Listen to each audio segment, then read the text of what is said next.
তুই যাওয়ার সময় এগুলো কী করছিস? এসে মেয়াও মেয়াও জানিস না? হ্যাঁ, মেয়াও মেয়াও করে লাভ নেই এখন, আমরা এখন বেরোবো তো। তুমি এতক্ষণ কোথায় ছিলা?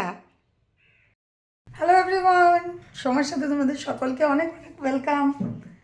আশা করি তোমরা সকলেই খুব খুব ভালো আছো। আর আমার এই মেয়াও মেয়াও শুনতে শুনতে অবস্থা খারাপ হয়ে যাচ্ছে। আমি এখন রেডি হয়ে আছি, দেখতেই পাচ্ছ। আমার চেহারাটা আজকাল যেন দিনের দিন আমার নিজেরই খুব খারাপ লাগছে দেখে, ভালো লাগছে না কেন জানি না। চুল টুলগুলো আগের মতো নেই, সব কিছুই যেন পুরনো হয়ে যাচ্ছে। বলে না, বয়সটা তো বাড়ছে, তাই সব জিনিসগুলো, শরীরের অঙ্গ প্রত্যঙ্গ সব কিছুই পুরনো হয়ে যাচ্ছে। তো যাই হোক, এখন আমি রেডি হয়েছি, বোনের ঘরে যাব। আজ বোনের বিবাহ বার্ষিকী, ম্যারেজ অ্যানিভার্সারি। তো কিছুই এমন কিছু গিফট টিফট নেইনি, দেখতে পারবে। ছোট্ট একটা গিফট নিয়েছি, ওটা নিয়ে অ্যাকচুয়ালি কী হয়েছিল, মানে এবার আমি ভেবেছিলাম বোনের ঘরে যাওয়া হবে না, আর গিফটও দরকার নেই। আমি কেন জানি এই গিফটটা অর্ডার করে দিয়েছিলাম, ভেবেছি যে যদি নাও যায় এটা দিব।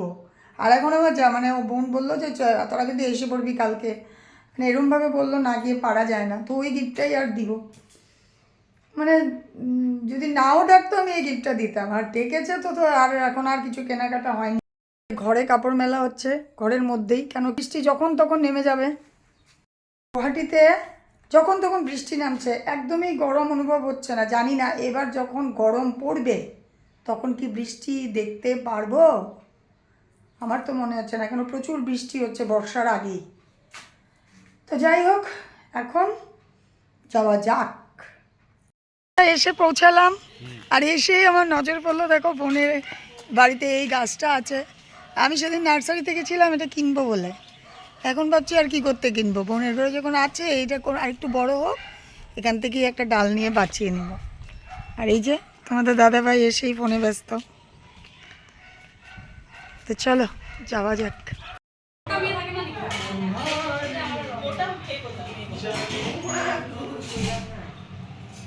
বোনকে যে গিফটটা দিলাম, এই দেখো, এটা দিয়েছে দীক্ষিতা, খুব সুন্দর দুটো মানে দিয়া। আর হ্যাঁ, কিসের পিতলের আর কি, ব্রাশ, মানুষ বুঝবে। আর আমি যেটা দিয়েছি, এই যে তোমাদেরকে তখন বললাম যে ছোট্ট মোট্ট একটা গিফট, এই যে দেখো শ্রীকৃষ্ণের হাত, শ্রীকৃষ্ণের আর রাধার। আর এই যে আমাদের দীক্ষিতা যেটা দিয়েছে, এই হয়েছে আমাদের তরফ থেকে ছোট্ট একটা গিফট। ভেজ খাওয়া হলো, এখনো আমরা খেতে বসিনি। এই যে আগে বসে গেছে, ছোটরা পড়ে বসে, জানিস তুই ছোট হয়ে আগে বসে গেছিস। হ্যাঁ, এই যে এখন বসে আছে আমি, আমার মা আর আমার বোন, আমরা তিনজন খাবো।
সারাটা দিন আনন্দে কাটলো।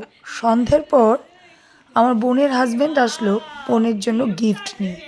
আমার বোনকে নাকি আমার বোনের হাজব্যান্ড বলেছিল তোমার কি লাগবে, বোন বলেছে কি লাগবে তোমরা একটু দেখে নাও। হ্যাঁ, বজরংবলী, জয় বজরংবলী, জয় শ্রীরাম।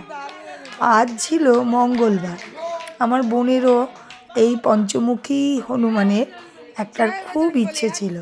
তো বোনের হাজব্যান্ডকে বলেছে শুধু এটা দিলেই আমাকে হয়ে যাবে। বোনের হাজব্যান্ডও একদম মনের মতো একটা চিত্রপট নিয়ে এসেছে বজরংবলী। সবাই আমরা দেখছিলাম, খুব সুন্দর ছিল। তো আর এদিকে কিছু কসমেটিক্সও দিয়েছিল, আমার ঠিক মনে নেই কি দিয়েছিল কসমেটিক্সগুলো, তো একদমই মনে পড়ছে না বর্তমান। তারপর বোন সন্ধ্যের সময় বজরংবলীর চিত্রপটটা আসনে বসিয়ে একটু সন্ধ্যা আরতি করে সবাই আমরা প্রদীপের শীষটা নিচ্ছিলাম। তারপরে আমাদের তো আজকাল একটু ফ্যাশন আছেই, একটা কেক কাট হবে না সেটা তো হতে পারে না। বোনের হাজব্যান্ডই কেকটা নিয়ে এসেছিল অফিস থেকে আসার সময়, তারপর কেক কাটলো। আর আমরা মিডিল ক্লাস ফ্যামিলি এই ছোট ছোট আনন্দগুলোতেই একদম মাতিয়ে উঠি, খুব আনন্দ করেছি, খুব আনন্দ। তো যাই হোক, তোমরা রাঘবকেও দেখতে পাচ্ছ, যারা যারা রাঘবকে আগে দেখতে ভিডিওতে, অনেকেই হয়তো ভাবো রাঘবকে আজকাল দেখাই না। রাঘব যেহেতু মিডিলে একটু অসুস্থ ছিল, তাই রাঘবকে আর ক্যামেরার সামনে আনিনি। প্রতি বছরে এই বিবাহবার্ষিক বলো জন্মদিন বলো একই আনন্দ করি, কিন্তু প্রতিবারের আনন্দটা একটু একটু করে অন্যরকম করে আমরা সেলিব্রেট করি। এবারের আনন্দটাও কিন্তু একটু অন্যরকম ছিল। আর এই যে আমার ক্যামেরাতে বন্দি থাকে এই শুভ দিনগুলো, যখন আমাদের বয়স হয়ে যাবে, বসে বসে আমরা কিন্তু এই যে এখনের পুরনো দিনগুলো তখন হয়ে যাবে, এই দিনগুলোতে ঘুরে আসতে পারবো, তাই না বলো? এক মুঠো আনন্দ একসাথে করে আমরা কিন্তু বোনের ঘর থেকে চলে আসছিলাম। বাড়ি ফেরার পথে এই ব্রিজ দিয়ে আমরা আসছিলাম, খুব এনজয় করেছি। করার পর রাতের একটু একটু করে সবাই খেয়েটে ঘর থেকে বের হয়ে, মানে ওদের ঘর থেকে এসে পড়েছি। আর আমাদের এদিকে একটা নতুন ব্রিজ হয়েছে, সেই ব্রিজটা এই যে পেছনে সৃষ্টি ঋষি ওরা বলছে চলো না পাপা, চলো না পাপা করে এই ব্রিজটার উপরে এসে এখন বর্তমানে আমরা দাঁড়িয়ে আছি। ওরা সবাই নামছে, ফটো টোটো তুলবে, আমার আর নামতে ইচ্ছে করছে না। এটা কোন দিকের রাস্তার বা? নর্থ গুয়াহাটি। আচ্ছা, এই ব্রিজটার তোমরা, এটা নর্থ গুয়াহাটি যাওয়ার জন্য আগে মানুষের ফেরি করে যেত এই পার থেকে ওই পারে নর্থ গুয়াহাটিতে না। এই ব্রিজটা দিয়ে কোথায় যাওয়া যাবে? কেমন বলো তোমরা একটু, কি সুন্দর। এখন আমরা নর্থ গুয়াহাটি যেতে হলে এটা ব্রহ্মপুত্র পাড়ের উপর দিয়ে, মানে ব্রহ্মপুত্রের উপর দিয়েই। তো এখন আর নৌকা জাহাজ করে যেতে হবে না। তোমরা রাতে দেখতে পাচ্ছ না নদীটা, ব্রহ্মপুত্র নদী।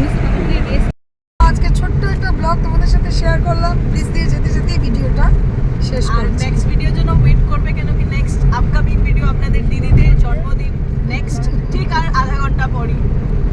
চেয়েছিলাম খুব ভালোবাসা দিয়ে আর বড়দেরকে শ্রদ্ধা জানিয়ে আজকে শেষ করলাম, বিদায় নিলাম। আর দিদিতেই আজকে ভিডিওটা শেষ করলো। ফিরে আসছি আবার একটি নতুন ব্লগের সাথে। ততক্ষণ তোমরা সকলে খুব খুব ভালো থেকো। Bye bye.